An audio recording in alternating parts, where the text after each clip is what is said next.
Hello, everyone, and welcome to Blogger Everything, and welcome back to the channel and to the podcast.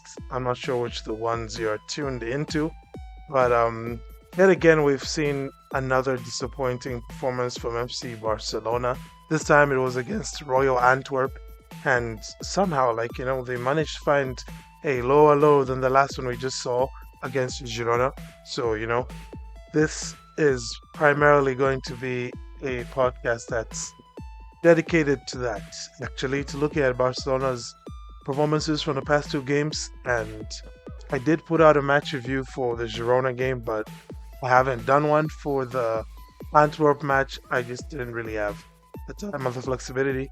Um, with where I am at the moment, time zone difference is just really killing me. And by the way, just say again, apologies because we're not going to be at my usual standard for audio quality.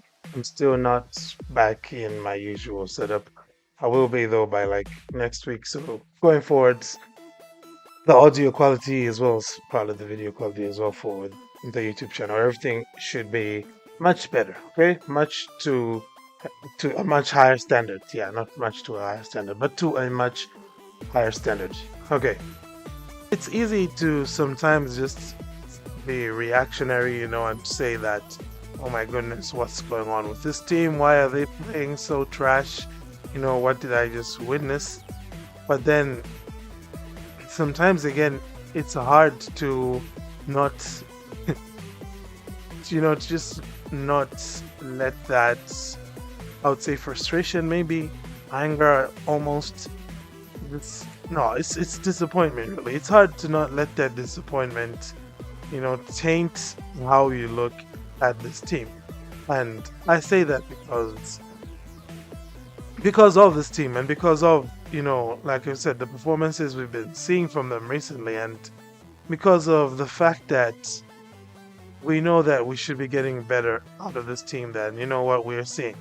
And I'll start maybe with the Antwerp performance, because unlike the game against Girona, Antwerp, like I said, I didn't do a match review, so I didn't give my feedback.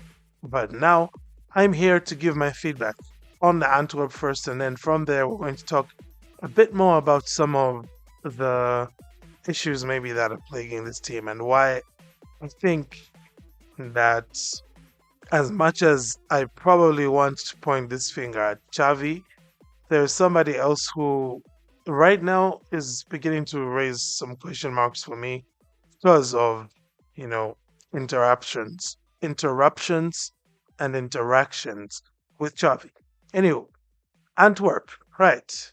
So, you know, Barcelona started off the game by conceding an early goal within the first minute. Not too different from what we saw against Alaves. And once again, just like Alaves, when we saw Gundogan make a silly mistake, giving the ball away, and nobody was really able to recover after that. This time we saw Oriol Romeu, who was in for Gundogan, making an even sillier mistake than what we saw Gundogan do against Alaves. And I just have to say, like, look, the first two goals that Antwerp scored probably don't happen if Oriol Romeu, instead of, letting the opponents pinch the ball for him, just decides to hoop the ball clear. All right? Now, given that this is FC Barcelona and we're culés and we're all about that, yeah, juego de posición, positional play and that tiki-taka, we like that kind of football. And so if we have a defensive midfielder who's always hoofing the ball clear, that's kind of going to be a nitpick. But, I don't mind that if the alternative is what we saw from Romeu on those first two goals by Antwerp yesterday. Okay? If you're Romeu, you know pretty well that under pressure, you do not, you're not sure in your touch, and you can't find that pass. You can't make those high pressure passes when you're being pressed by the opposition. So, I say don't make them. I realize that, maybe Xavi might be encouraging you to take those chances, But if you know that, in your head, you feel it that this isn't right and can't make that pass, then I say, don't make that pass. Just hoof the ball up the pitch and, let your number nine, who is at least tall, try and contest that 50-50 ball, as opposed to, giving the ball away in your own 18-yard area. We saw on the first goal, or giving the ball away not too far from your 18-yard area, like we saw with the second goal. And this is one where it's probably pretty easy to just say, well, if those two mistakes by May don't happen, then Barcelona don't lose. Barcelona actually win 2 goals to 1. But that's not really giving a full reflection of everything that happened. I mean, sure, Romeo should have been better. Sure, Romeo was, he was trash when it came to those situations, no doubt. But there was a bigger problem, a more, you can say, underlying mess. And that had to do with the way that Barcelona were playing. So, almost like the Shakhtar game, we went a long, long time in this one without seeing Barcelona actually producing goal scoring chances. And I mean, honestly, up until Ferran's equalizer during the first half, don't remember Barcelona having a proper opportunity. And you can correct me if I'm wrong, just let me know in the comments if I'm wrong on that. But I don't remember it really. You know, it's a challenge to win games if you as a team don't even put shots on target. You know what I'm saying?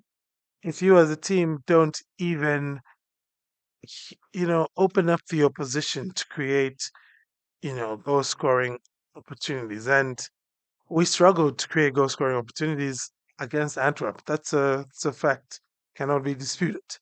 And now is where we have to talk about Robert Lewandowski and what exactly he was doing on the pitch and why his presence in this game here against Antwerp, for me, is a bit of a sign of things that are wrong beyond maybe you'd say Xavi, things that are going wrong beyond Xavi's team selection and beyond, how the injuries have hampered this team developing the way that it should.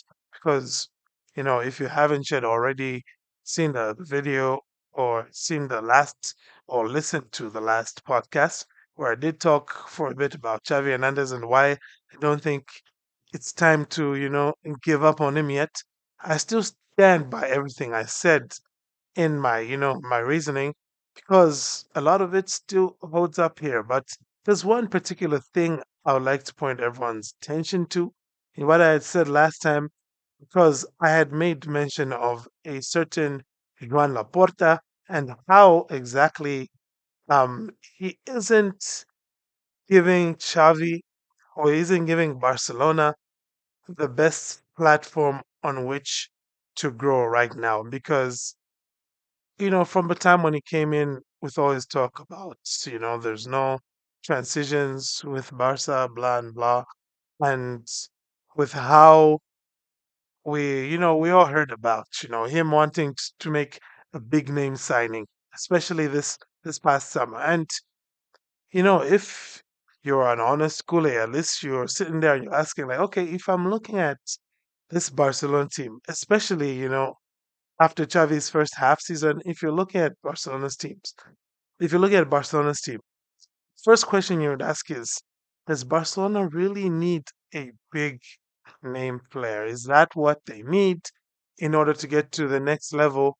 Or they need to, trust the system and trust the, let's say signings that Xavi, that Alemany, that Jordi Cruyff were all identifying, and should they stick with those players? Or rather than try to just, do the Chelsea thing, which is, pay a bucket load of money, sign a butt ton of players who might not even, work out. Because that's kind of what's going on right now with Barca. if you're looking at somebody like Lewandowski. Of course, it's a bit harsh to just say exactly that about Lewandowski. And I say that because, I mean, last season, Barca don't win La Liga without Lewandowski, okay? So I'm ready to admit that much. But anyway, the Lewandowski thing for me comes in because prior to the match with Antwerp, we heard reports, and I think Xavi himself did say that he was going to leave Lewandowski and Araujo and I think Frankie de Jong, Gundogan, one of the two. He was going to leave these three players behind because he wanted them to get a rest. You know, Barcelona didn't really need them for a match against Antwerp. But after Xavi makes a decision on his squad, okay, he makes a decision on his personnel, on whom he is going to play, on whom he wants to give rest so that they can be ready for more important matches than Antwerp in basically what was a dead rubber match. A good opportunity to, give some of the youngsters a run. If in such a match, Xavi's decision is going to be vetoed by your president and your sporting director, then for me, that is a big red flag, okay? Because we heard the reports that Laporta and Deco both called Xavi and said, look, Xavi, you're going to have to take Lewandowski, you're going to have to take Araujo, all these guys.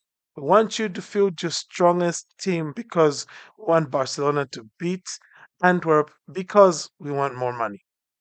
If Xavi's decision on something like that is going to be vetoed by your president and by your sporting director simply because, they want Barca to beat Antwerp so that Barca can get more money for winning. Because, the payout for winning a game in the group stage or whatever stage of the Champions League is more than if you drew the game or if you lost the game. And this is the point where I have to stop and, ask, quite honestly, Laporta and Deco, what the hell are we thinking? What exactly are you doing here?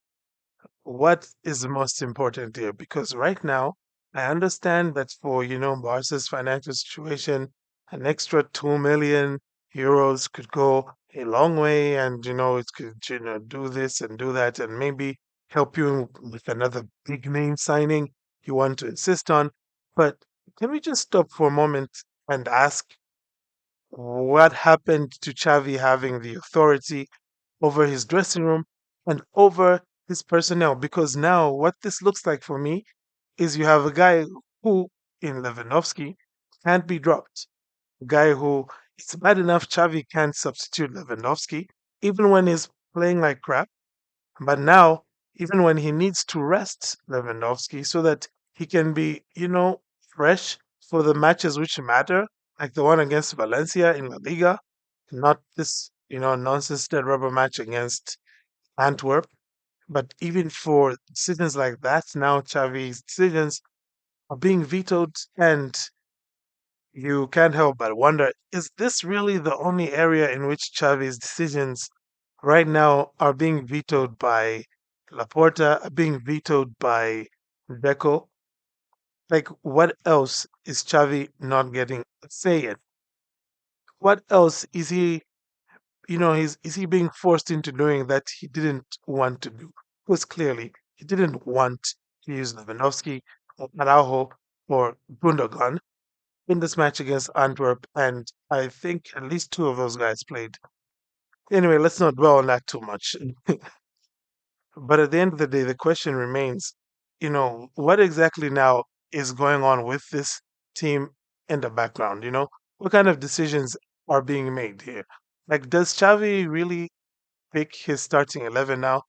Because you could ask that because you wonder why sometimes he's going to line up with players in positions that do not make sense. Like, remember when he started using Joao Cancelo as a winger rather than a defender? Yeah, remember that phase? Didn't seem consistent with what Xavi has done on in other phases with Cancelo. And I mean, sure, it's easy to look at it and just think, well, it's Xavi having a brain fart, Xavi just, tinkering and getting things wrong. But you still have to ask, like, was that really on his own of his own volition, or did somebody above him ask him to make these changes? So, the jury, of course, is very much still out on Xavi, in my opinion. Personally, I think that if if he gets all of the authority that he needs in the dressing room and he gets trained with his players like he wants to, then during this winter break when Barcelona are back, they'll definitely be playing a lot better than we've seen them play so far. Especially if guys like Pedri can stay fit. But then in addition to that, right? Like sure, we've mentioned all of that, but in addition to that fact, for me, there is always going to now be this cloud of doubt, if we could put it that way, hanging over whether or not Xavi is completely responsible for some of what we see going on with the squad in terms of, not just the squad dynamics, but the teams that he actually picks. Because clearly here we have an example of Laporta tempering with Xavi's team selection, which I don't think a Pep or a Luis Enrique would have accepted this, which, probably you could ask Xavi Hernandez, like, why didn't you put your foot down in this instant? Is it because there is already this pressure that, is reportedly mounting on him, and, guys like Deco are going to want to look like they want their guy in there who can do a job? Is that what this is all about? If so, just then if that's the case anyway, it's very worrying news for FC Barcelona. But anyway, moving on from that, there's of course some of the reaction, post game to the loss as well to Girona, and I did see, of course, that there was, I'd say, a bit of a divide in the Kool-Aid, but also just generally with pundits as well, with neutrals who are watching Barcelona's game against Girona. And the divide is, I would say, maybe was exasperated by Xavi's post-match interview, where he did say that he did not feel that Barcelona played terribly or played badly. And I tend to be on the side that agrees here that, yeah, I see Xavi's point, and I kind of agree here that Barcelona against Girona did not play badly. The problem Barcelona had against Girona was not finishing chances, and maybe we could, on like the two goals that involved Gutierrez, we can definitely point to his winger not tracking him back. So that contributed. But the bigger issue Barcelona had is, of course, just not taking chances. Barca's XG was twice Girona's, and yet it's Girona who ended up scoring twice as many goals as Barca. So there you can clearly see there's a problem in the finishing department.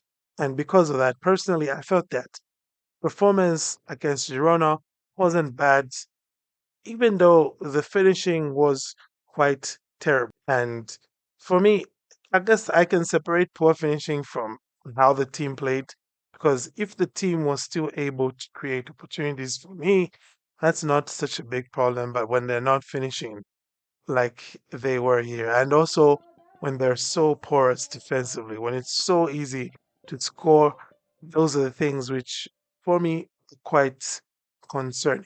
So that's basically that, honestly speaking. Like right now, there's not much joy when it comes talking about FC Barcelona, and there is a lot of um, there's just a lot of bad vibes surrounding this team at the moment. And hopefully, a good, nice little winter break and Christmas spirit and all that kind of stuff. Maybe something like that will fix all of this, at least clear up some of the miasma that's building around this team and building around their manager. So aside from that, really, I don't really have much more to talk about here. Do let me know your thoughts though on this. If you're listening on YouTube, leave a comment, and let me know what you're thinking of, you know, everything we've discussed here. The match against Antwerp, where Barca were beaten, conceding at least 3 goals for the second straight game, Yeah, anyway, aside from that, I thank you all for tuning in. Do have a great day and force the boss.